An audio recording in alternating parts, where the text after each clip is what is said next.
యొక్క మహాకృప చేత ఈ సంవత్సరమునకు చివరి వారం, ఈ ఆదివారము ఈ సంవత్సరానికి చివరి ఆదివారం 2024 డిసెంబర్ 29 మరల వస్తుందా చెప్పండి.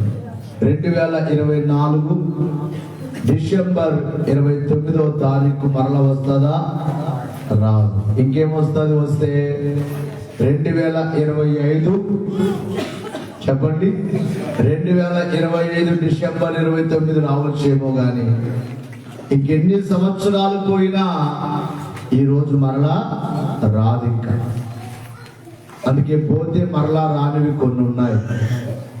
డబ్బు పోతే మరలా వస్తుంది, బంగారం పోతే మరలా తెచ్చుకోవచ్చు, పొలం పోతే మరలా తెచ్చుకోవచ్చు, ఈ లోకంలో ఏది పోయినా మరలా సంపాదించుకోవచ్చు. పోతే రానివి రెండు.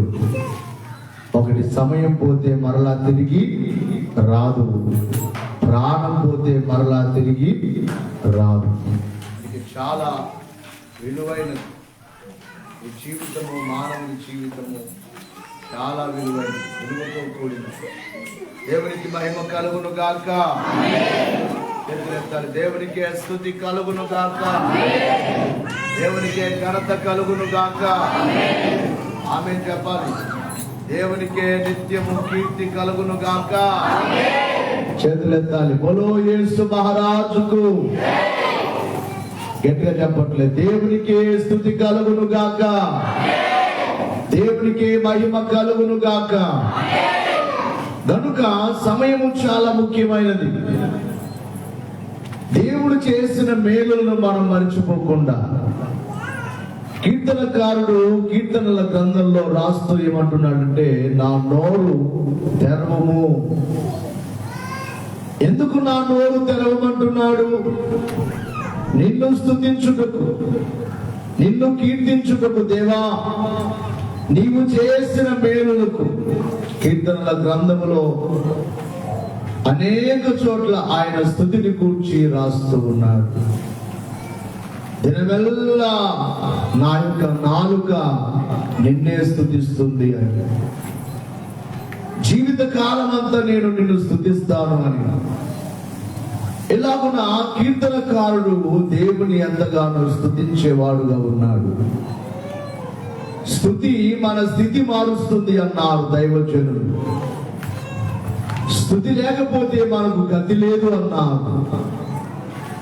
కనుక ఈ దినము, రేపటి దినము, ఎల్లుండి 3 రోజులు దేవుణ్ణి మనం ఎంతగానో స్తుతించాలి. ఓ మాటలో చెప్పాలంటే, క్రిస్మస్ అయిపోయింది మొదలుకొని 7 రోజులు స్తుతి ప్రార్థన పెట్టాలి. మీరు అలసిపోయి ఉంటారని అది జరగలేదు. కానీ రేపు, ఈరోజు ఎలాగో ఆరాధనలు జరుగుతున్నాయి, రేపు కార్యక్రమం ఉంటుంది, మర్నాడు కార్యక్రమం. కనుక స్తుతి చాలా ప్రాముఖ్యమైనది. ఎందుకు మనము దేవుని స్తుతించాలి అంటే, కొన్ని విషయాలు బైబిల్లో మనకు కనబడుతూ ఉన్నాయి. వాటిలో మనం చూసినట్లయితే, ఆయన నీతిని, ఆయన గొప్పతనమును బట్టి మనము ఆయనను స్తుతించవలసిన వారమై ఉన్నాం.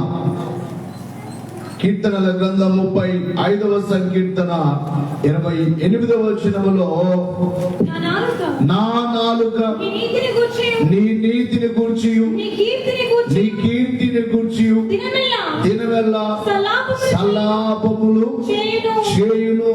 గమనించాలి. ఏమంటున్నాడు కీర్తనకారుడు? ఏమంటున్నాడంటే, దేవా, నీ నీతిని బట్టి నేను నిన్ను స్తుతిస్తున్నాను. చూడాలమ్మా, మనం ఆరాధించుచున్న దేవుడు నీతి గలవాడు, నీతి లేనివాడు కాదు. తండ్రి అయిన దేవుని గురించి ఆయన నీతివంతుడని వ్రాయబడింది. కుమారుడుగా వచ్చిన యేసుక్రీస్తు వారు నీతివంతుడు. పరిశుద్ధాత్మ దేవుడు కూడా పరిశుద్ధుడు లేక నీతివంతుడు. దేవుని యొక్క నీతిని తలంచుకొని దినమెల్లా దేవుని నీతికి మనము దినమంతా స్తుతి మన యొక్క నోటితో సల్లాపము చేయాలి అని దేవుని స్తుతించాలని ఇక్కడ కీర్తనకారుడు అంటున్నాడు. ఇక రెండవ మాట ఏమిటంటే, దేవుని కోపము కొన్నిసార్లు మన మీదకి వస్తుంది. బహుశా ఈ సంవత్సరంలో కూడా చాలా సార్లు దేవుని కోపం నీ మీదకి వచ్చి ఉంటుంది. వచ్చినప్పుడే నీకేదో శ్రమ, ఏదో కష్టం, ఏదో ఇబ్బంది, ఏదో నష్టం కలిగింది. అయితే ఆ దేవుని కోపము ఎల్లప్పుడూ మన మీద ఉండదు. బైబిల్లో రాయబడింది, ఆయన కోపం ఎంతసేపు అంటే నిమిషం మాత్రమే ఉంటుందట. ఎంతసేపు? ఒక నిమిషానికి మనం అతలాకుతలం అయిపోతాం. మన జీవితం ఏమైపోతుందో తెలియదు. అటు దేవుని కోపము మన మీదికి పలుమార్లు రావలసి ఉంది. మన పిల్లలు తప్పు చేస్తే మన పిల్లల మీద మనం ఏం చేస్తాం?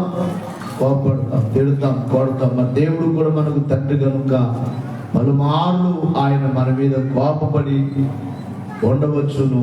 అయితే ఆ కోపము చల్లార్చుకొని మన మీద ఆయన కృప చూపించారు, ప్రేమ చూపించారు. దేవుని యొక్క వాక్యాన్ని మనం చూసినట్లయితే యెషయా గ్రంథం 12వ అధ్యాయము 1వ వచనములో, యెషయా గ్రంథము 12వ అధ్యాయం 1వ వచనములో, ఆ దినమున మీరిలాగందురు, యెహోవా నీవు నా మీద కోపపడితివే, నీ కోపము చల్లారెను, నిన్ను స్తుతించుచున్నాను, నీవు నన్ను ఆదరించి ఉన్నావు. గమనించాలి, మా మీద నీవు కోపపడ్డావు, అయితే నీ కోపము చల్లారింది కనుక మేమేమి చేయించున్నామంటే నిన్ను స్తుతించుచున్నాం. జాగ్రత్తగా వినాలి. దేవుని కోపం మన మీదకి వచ్చిందంటే ఈ రోజున ఇక్కడ ఉండేవారు కాదు. ఎందరో ఇందాక మీకు ధ్యానంలో చెప్పడం జరిగింది, ఎంతో మంది గొప్పవారి లోకాన్ని విడిచిపెట్టి వెళ్ళిపోయారు. ఎందుకు దేవుడు మనల్ని ఇంకా ఉంచారు? బహుశా కొంతమంది అనుకోవచ్చు, ఎప్పుడైనా పోయే వాళ్ళమే కదా. అవును, నిజమే, ఎప్పుడైనా పోయే వాళ్ళమే. ఎందుకు టైం ఇస్తున్నాడు, ఎందుకు ఇంకా బ్రతికించుచున్నాడంటే నీవు నేను దేవునికి ఏదో ఒక పని చేయాలనే ఉద్దేశం, దేవునికి ఉపయోగపడాలనే. దేవునికి ఉపయోగపడని జీవితాన్ని ఆయన ఉంచరు కనుక ఎంతకాలం చూస్తాడు? కోపపడుచున్నాడు గాని కోపించుచూనే ఆయన వాత్సల్యాన్ని చూపించేవాడుగా ఉన్నాడు. కోపించుచూనే ఆయన మన మీద ప్రేమను చూపించేవాడుగా ఉన్నాడు. అందుకే నీ కోపము చల్లారింది, నీ కోపం మా మీద చల్లారింది కనుక మేము నిన్ను స్తుతించుచున్నాము, నీ నీతిని బట్టి స్తుతించుచున్నాం. నీ కోపము మా మీద చల్లారింది కనుక మేము స్తుతించుచున్నాం. ఇక మూడవ మాట ఏమిటంటే, శత్రువులు మన మీదికి వచ్చినప్పుడు స్తుతించాలి. అనగా శత్రువైన సాతాను పలుమార్లు మన మీదికి దండెత్తి ఉన్నాడు. మనకు భూమి మీద ఎవరు శత్రువులు లేరు, కానీ బైబిల్ చెప్పే మాట ఒకే ఒక శత్రువు, శత్రువుకు సైతాను. ప్రతి మానవునికి శత్రువు సైతానే. మనశ్శాంతిగా ఉండనివ్వదు, సమాధానముగా ఉండనివ్వడు, వాడు పరిశుద్ధముగా ఉండనివ్వడు. ఏదో రీతిగా నిన్ను పడగొట్టాలని ప్రయత్నము చేసే శత్రువు నీ మీదికి పలుమార్లు దండెత్తి ఉంటాడు. అయితే శత్రువులు నీవు ఎలా గెలవాలి? దైవజనులు పాడుచు కీర్తనలో అన్నారు, శత్రువులు గెలవగలరా మనలా నేడు, శత్రువులు గెలవగలరా, శత్రువులు గెలవగలరా మనలా నేడు.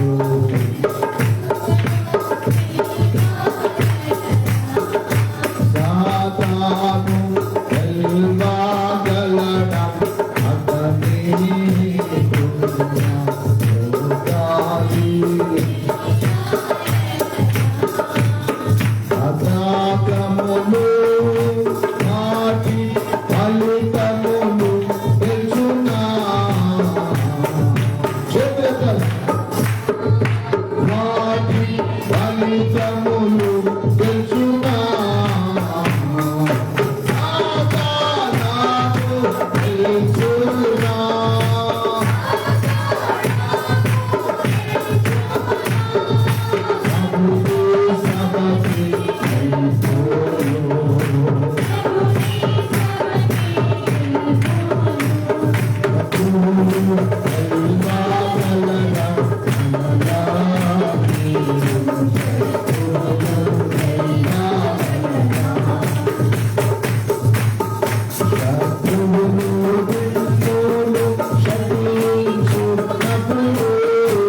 శత్రువులు మిమ్మును శపించునప్పుడు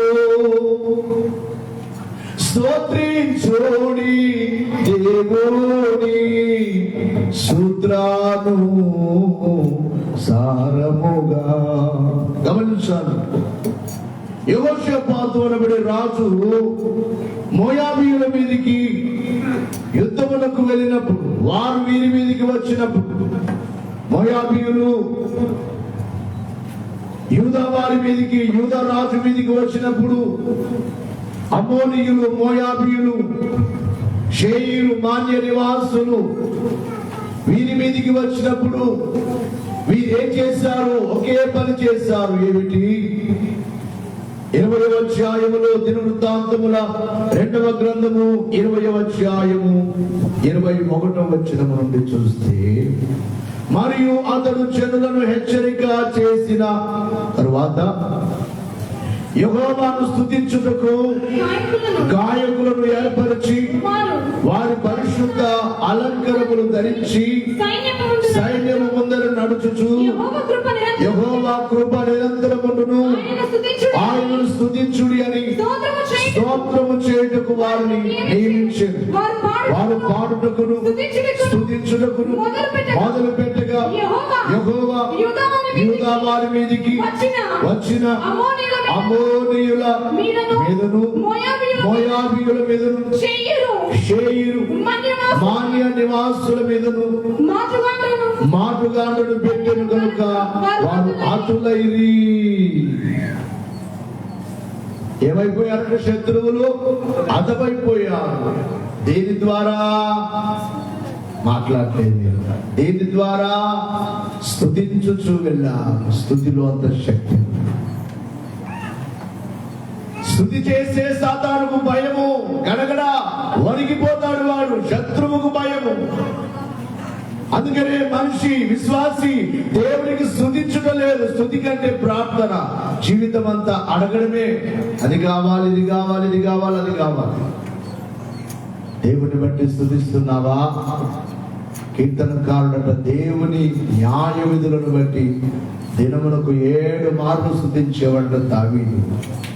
ఎన్ని మార్లు? గట్టిగా చెప్పాలి. ఒక రోజుకి 7 మార్లు. చదువుతారు ఒకసారి మాట. 119వ సంకీర్తన 164 వచ్చారు. 119, 164. నీ న్యాయ విధులను బట్టి దినమునకు 7 మార్లు నేను నిన్ను స్తుతించుచున్నాను. 7 మార్లు. అమ్మా, ఒక్కసారైనా అయ్యా దినమునకు ఒక్కసారైనా దేవునికి నీవు స్తుతి చేయుచున్నావా? స్తుతి చేయడం ద్వారా నీ మీదికి వచ్చే శత్రువు ఓడిపోతాడు. నీ మీదికి వచ్చే కీడు ఆగిపోతుంది. నీ మీదికి వచ్చే శాపం ఆగిపోతుంది. నీ మీదికి వచ్చే మరణం ఆగిపోతుంది. స్తుతిలో అంత శక్తి ఉన్నది. స్తుతించడం ద్వారా ఈ శత్రువులు యూదా రాజు మీదికి, యూదా ప్రజల మీదకి వచ్చారు. కానీ వారందరూ యుద్ధములకు సిద్ధముగా ఉన్నారు. యూదా వారేమో, యెహోషాపాతేమో దేవుని స్తుతిస్తూ వెళుతూ ఉన్నారు. ఏం చేస్తూ? స్తుతి చేయించు వెళుచు ఉన్నారు. యెహోవా కృప నిరంతరముండును, ఆయనకు కృతజ్ఞతాస్తుతులు అని స్తుతి చేయించు వెళుచు ఉండగా ఈ శత్రువులందరూ హతమైపోయారని రాయబడింది. ఇంకా ఆ కింది వచనాల్లో చదువుకుంటే వారికి వారే చంపుకున్నారట. ఏం చేశారు? వారికి వారే చంపేసుకున్నారు. ఒకరికొకరు పొడుచుకొని తెచ్చుకున్నారు. కాబట్టి స్తుతించడం నేర్చుకోండి. నీ మనసంతా స్తుతి స్తుతి స్తుతి. ప్రియులారా, ఇంకొక మాటను చెప్పి నేను ముగిస్తాను. ఎందుకు మనము దేవునికి స్తుతించాలి అంటే, ఆయన మనలను నిర్మూలము కాకుండా ఇంకనూ ఆయన కాపాడుచున్నాడు. నిర్మూలము కావట్లేదు మనం. ఇంకో మాటలు చెప్పాలంటే మనము అంతమైపోలేదు. దేవునికి మహిమ కలుగును గాక. దైవ కనికరం. విలాప వాక్యములు 3వ అధ్యాయం 22, 23 వచ్చిన యెహోవా కృపగలవాడు, ఆయన వాత్సల్యత ఎడతెగక నిలుచుచున్నది గనుక మనము నిర్మూలము కాకుండా ఉన్నాము. అనుదినము నూతనముగా ఆయనకు వాత్సల్యత పుట్టుచున్నది. నీవెంతైనా నమ్మదగిన దేవుడవు, నమ్మదగిన వాడు. నిర్మూలము కాకుండా ఉన్నాము గనుక దేవుని మనం స్తుతించాలి. నిర్మూలం అంటే అంతమైపోలేదు. మనం ఈ సంవత్సరంలో అంతం చేయలేదు. దేవుడు ఎందుకు ಅಂತమైపోలేదు? ನಾವು ಎಷ್ಟು ಪ್ರಾರ್ಥನೆ ಮಾಡ್ತೀವಿ ಗೊತ್ತಯ್ಯ ಅಂತಾರೆ ಒಂದು ಸ್ವಲ್ಪ ಜನ. ನಾವು ಎಷ್ಟು ಭಕ್ತಿಗೆ ಇರ್ತೀವೋ ನೋಡಿದೀನಿ ಗೊತ್ತಾ? ಮತ್ತೆ ನನ್ನನ್ನು ಎಷ್ಟು ಪರಿಶುದ್ಧವಾಗಿ ಜೀವಿಸ್ತೀನೋ దానికి కూడా బైబిల్ సమాధానం చెప్పేది నీ నీతి కాదు. ఈరోజు ఒప్పుకోండి, ఎవరి నీతి కాదు. మాట్లాడలేదు మీరు అంటే మీ మనసులో అనుకుంటున్నారు మా నీతి అని. అంటే మీరు బైబిల్ విరుద్ధం. అలాగైతే తీతుకు రాసిన పత్రికలో 3వ అధ్యాయం 5వ వచనములో ఒక మాట రాయబడి ఉంటుంది. మనము నీతిని అనుసరించి చేసిన క్రియల మూలముగా కాక తన కనికరము చొప్పున. చాలా ఇక్కడ బాగా వ్రాయబడింది స్పష్టముగా. ఏమనంటే మనము నీతిని అనుసరించి చేసిన క్రియల మూలముగా కాక తన కనికరము చేతనే. మనము నిర్మూలము కాకుండా ఉన్నాము, మనము జీవముతో ఉన్నాము. ఇందాక వాక్య పఠనంలో చదువుకున్నాం. ఒకవేళ నిర్మూలమైనట్లయితే స్తుతి చేయగలమా? వాక్య పఠనంలో చదువుకున్నాం కదా. ఒకసారి చదవండి మా మాట,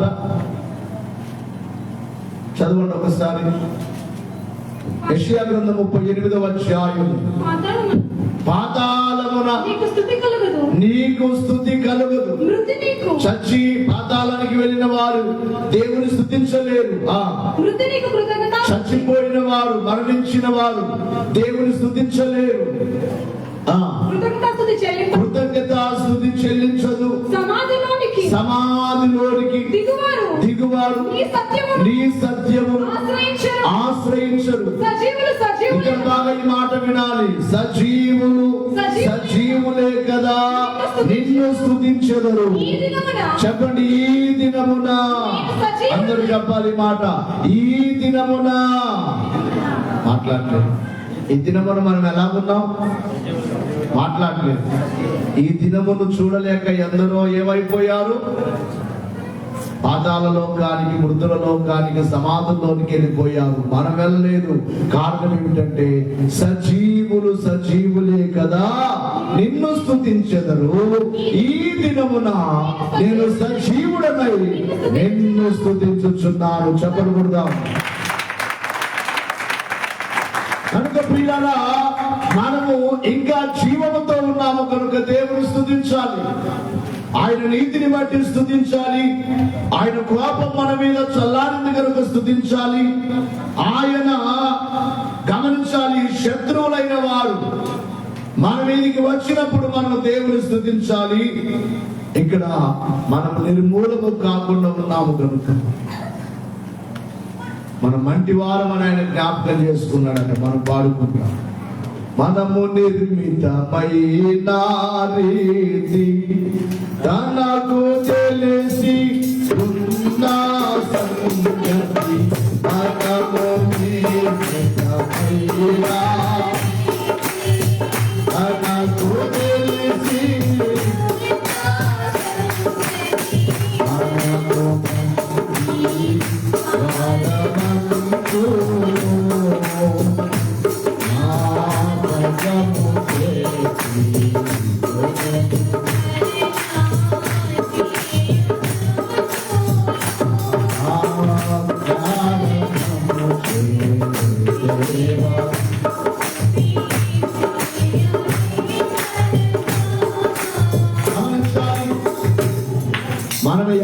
ఎవరు అనుకున్నాడు ఆయన?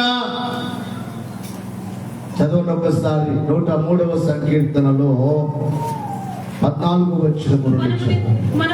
మనము నిర్మింపబడిన రీతి ఆయనకు తెలిసే ఉన్నది. మనము మంటి వారమని ఆయన జ్ఞాపకము చేసుకొనుచున్నాడు. నరుని ఆయువు గట్టివలే ఉన్నది. అడవి పువ్వు పూయినట్లు వాడు పూయును. దాని మీద గాలి వీచగా అది లేకపోవును. ఇక మీదట ఆ మీదట చోటు దాన్ని ఎరుగదు. గడ్డి లాంటి వారము, గడ్డి పువ్వు లాంటి జీవితం. మట్టి వారమని దేవుడి జ్ఞాపకం చేసుకున్నాడు. ఈ మట్టి వారిలో నా జీవాన్ని తీసివేస్తే వీరు మట్టిలో కలిసిపోతారని జ్ఞాపకం చేసుకున్నాడంట. మనం ఎవరమని గట్టిగా చెప్పాలి.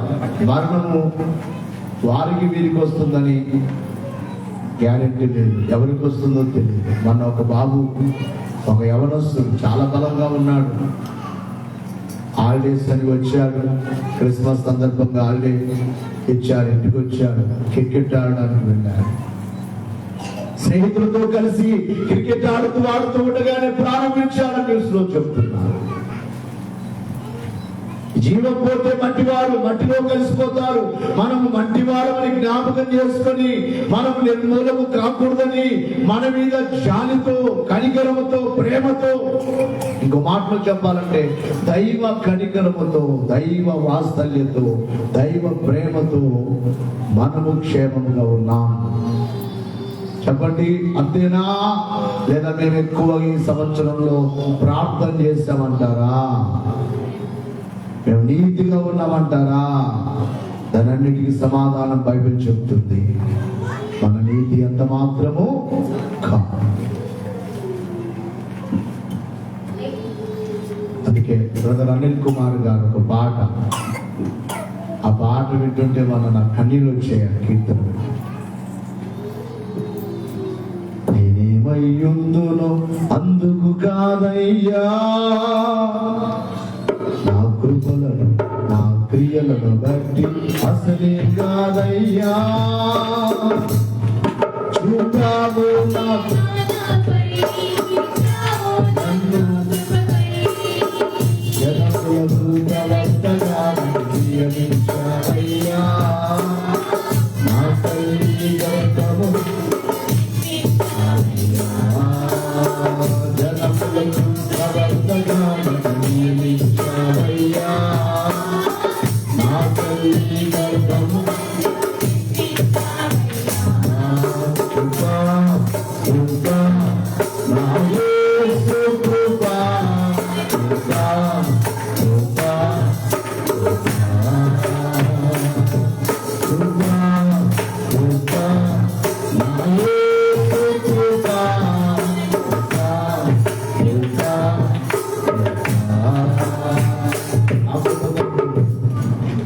నా క్రియలను బట్టి కాదు, నీవు నేను మనము గొప్పవారమని కాదు, నీ కుటుంబానికి క్షేమము నీ గొప్పతనము కాదు, కేవలము ఆయన, చెప్పండి గట్టిగా, కనికరము, ఆయన కృప, ఆయన వాత్సల్యత, ఆయన ప్రేమ.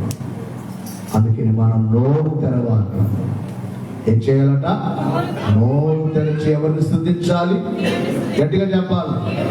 నోరు తెరిచి తిట్టాలా? చెప్పండి. అంటారు కొంత నా నోటికి వచ్చాయంటే, అంటారు కొంతమంది నా నోటికి వచ్చాయంటే మంచి మాటలు రావు. కోపం వచ్చింది, ఇంకా నా కోపం వచ్చిందంటే మంచి మాటలు రావు. నీ నోటితో చెడ్డ మాటలు కాదు, నీ నోరు తెరవు. ఎవరిని స్తుతించు? చెప్పండి అమ్మాయ్యా, ఈ సంవత్సరం అంతా మేలును తలచి. దేవదాసయ్య గారు పాడుచు అన్నారు, ఎన్ని మేల్లో ఎంచి చూడా ఈలను ఎవరి సఖ్యము, అన్ని మేలు మరవకున్నా అధికమౌను సౌఖ్యం అని పాడారు. ఎన్ని మేల్లో ఎంచి చూడా ఈలను ఎవరి సఖ్యము, అన్ని మేలు మరవకున్నా అధికమౌను సౌఖ్యము.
ఎన్ని మేల్లో ఎంచి చూడా చెప్పండి. ఈ సంవత్సరంలో దేవుడు ఎన్ని మేలు చేశారో లెక్క పెట్టుకొని చెప్పగలరా ఎవరైనా? మీరు మాట్లాడలేదు. మీరు మాట్లాడకపోతే మీకు మేలు చేయలేదా దేవుడు? ఈ రోజు ఇక్కడ ఉన్నావంటే ఆయన కృప కాదా, మేలు కాదా?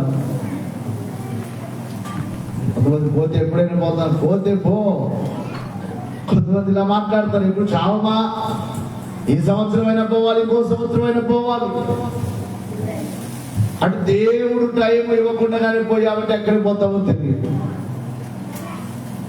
మన యొక్క మరణము దేవుడికి మహిమకరంగా ఉండాలి. ఇంకొక మాటలో చెప్పాలంటే రాముడికి దగ్గరలో ఉన్నాం కనుక చివరిగా చెప్పే మాట, ఎవరైతే ఎక్కువగా దేవుని స్తుతిస్తారో వారికి మరణము లేకుండా దేవుడు ప్రాణముతోనే తీసుకొని వెళ్తాడు. స్తుతించేవాడు.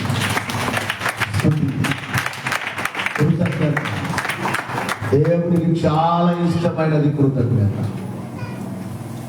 నైవేద్యములను కోరుకోవట్లేదు ఆయన, దాన బలులను కోరుకోవట్లేదు ఆయన. నీ నోటితో వచ్చే స్తుతి, హృదయపూర్వకంగా వచ్చే ఆరాధన ఆయన ఇష్టపడుతున్నాడు.